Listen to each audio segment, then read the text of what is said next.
Hey everybody, welcome back to my channel. If you're new here, hi, I'm Marla, and today we're in the kitchen making party food.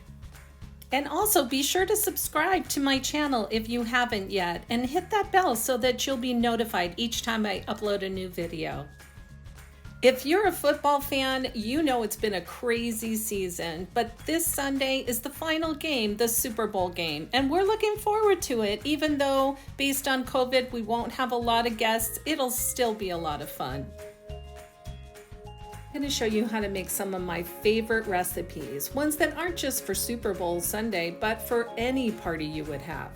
And the trick to saving yourself a lot of stress is to make things that you can cook ahead and then just reheat in crock pots. This is my favorite appliance. I have 3 crock pots in one. It's perfect. First up is calico beans. For years, we used to go to some friend's house to watch the game, and one of their friends, Russ, would bring a crock pot full of these beans. And one year I finally asked him for the recipe and he gave it to me, so now I'm going to share it with you. This recipe takes 3 kinds of beans: pork and beans, kidney beans, and butter beans. This is the larger butter bean. Sometimes I have trouble finding butter beans. You can also use these baby butter beans. In this recipe, I used the larger bean though. So in a skillet, you're gonna brown 1 pound of ground beef, a medium onion diced, and then 4 or 5 pieces of bacon that I cooked ahead of time and then added to the meat once it was browned. Once you've done that, we're moving on to the sauce, which is a cup of brown sugar, a cup of ketchup, a teaspoon of mustard, and a tablespoon of apple cider vinegar. Then you're gonna add all the beans to the pan and also the sauce that you mix together. Add that into your pan, mix it together, and then all you're doing is just heating it and adding it to your crock pot so that it can stay warm all day. These calico beans are a hit every time I make them. I think you're gonna love it. Thanks, Russ. Next up is chicken fajitas. We live in Arizona, so Mexican food is a staple for every party there is. You can buy fajita seasoning packs, but I have a lot of seasoning at home, so I do like to mix my own. I like to use chicken tenderloin for this recipe. So I browned the chicken with half of the seasoning. Apparently I didn't take a clip of that.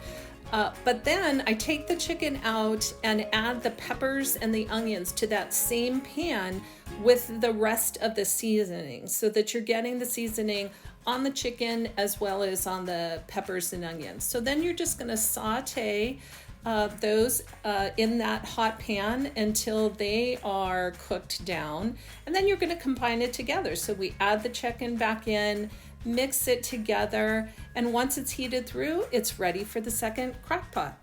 Next up is BBQ Pulled Pork in the Instant Pot. It also has its own set of seasonings here that you're going to make into a rub. So you rub it all over the meat. This is 3 pounds of pork roast. Add a little oil to your Instant Pot, and on the saute button, you want to brown your meat before you actually start cooking it. I think it just adds a lot of texture and flavor to the meat when it's done. Once you've done that, add a bottle of your favorite barbecue sauce. Any kind is fine, whatever you like. And also I added a half a cup of water there as well, because you want to be sure that the meat is completely covered. 45 minutes on manual in the Instant Pot, and it'll be done. While we're waiting for the pork to cook, let's make salsa. This little contraption is my favorite. I'll see if I can find one and link it below. It has this larger blade. It dices tomatoes. I use it all the time. It's just so much faster. It also has a smaller blade, and I like to dice some larger parts of the tomato and then dice some smaller as well. Then I add part of a jalapeno. It's up to you how much to add, because obviously more jalapeno, it's going to be hotter. I use the smaller dice blade here and just add it right on top of the tomato.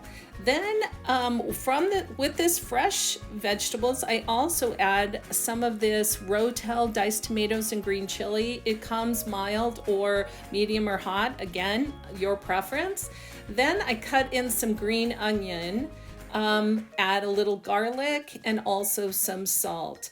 I always just add, if I have some extra salsa in my fridge, I add that in as well. Last step is cilantro, one of my favorite. I add in the chopped cilantro, stir it together, and it's done. Now we're moving on to some desserts. Not everything you make has to be homemade. I just used box brownie mix here. Use whatever you'd like. Once my brownies were done, I'm gonna cut them into shapes. Now you'll see here, I didn't have a football cookie cutter, so I just improvised. This is like a Christmas light bulb. I just used that to cut out my little football pieces out of my brownie. You'll also notice I turned the brownie mix upside down because the top of a brownie has that cracked layer, and I didn't want that to show on my brownies. So once I cut it, then I just trim off the light bulb part to improvise to make my little footballs here. Use whatever you've got. Next up, you want to add your laces. So I just used this little container of icing. I didn't do a great job here, but it's fine. Not everything has to be perfect. Obviously, you can tell they look like footballs, and that's good enough.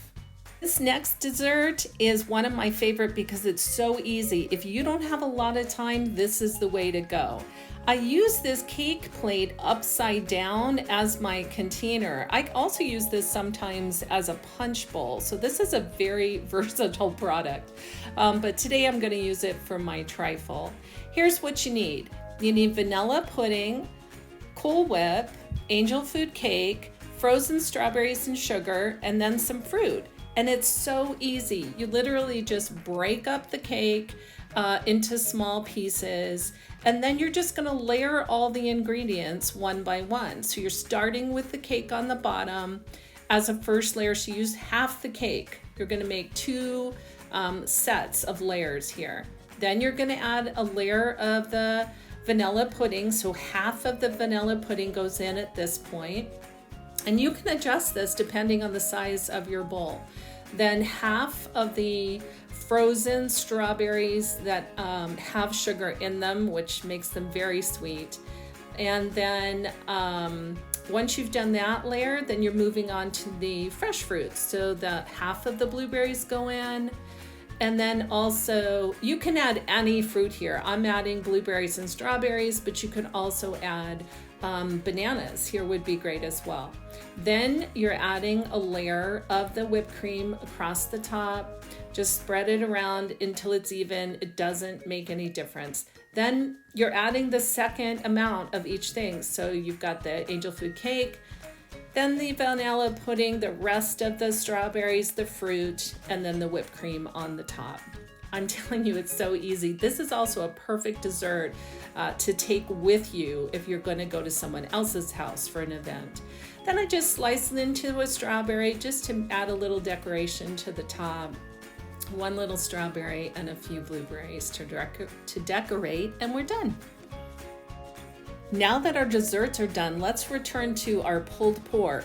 The Instant Pot has gone off. We're going to remove the meat from the bowl. As you can see, it's just falling apart here. As a reminder, it was 3 pounds of pork roast. I cooked it for about 45 minutes in the pot. So then just shred it with 2 forks. You can see it's just falling apart here.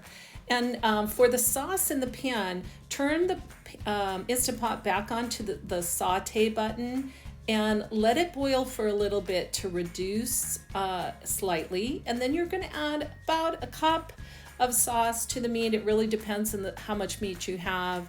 Add enough sauce so that it's completely covering the meat, and then add it to your third crock pot so that it'll stay warm.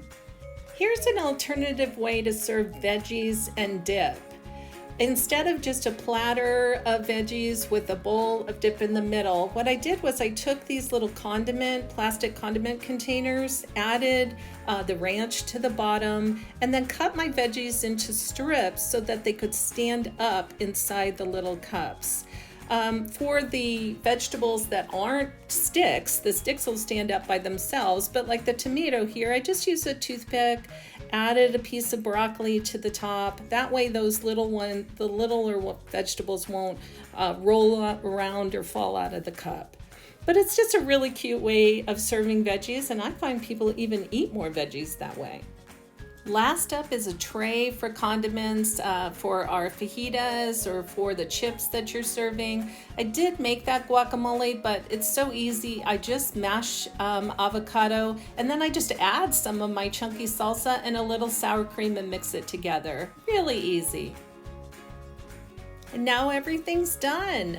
All of the food will stay warm in the crock pots, which will allow you the time to be able to relax and enjoy the game too. You won't have to be babysitting the food as much as it is when you're cooking things hot out of the oven. I also, just to give a couple tips on how to serve the food. So for the calico beans here, I like to provide little bowls. It's not really soupy like chili, but at the same time, it is kind of nice to contain it so that it doesn't get on the other food as on your plate. For the fajitas here, I serve them with these little tortillas, the street taco size tortillas, but you could serve larger tortillas and make burritos as well. For the pulled pork, this is a regular size bun, but you could also get the little slider buns, or those Hawaiian buns are really good with this pulled pork as well. Our array of condiments are ready for our fajitas or even for our chips. This taco bar kind of tray is also great if you just make ground beef tacos as well. And then our veggie and dip, it's so easy to serve these in their own individual little cups. For our trifle, I use the same little bowls that I use for the calico beans. It's so easy to scoop out and such a refreshing dessert. I hope you give all of these recipes a try. Let me know if you do, and I sure hope that you have a fun day watching the Super Bowl. Thanks, everybody. Bye-bye.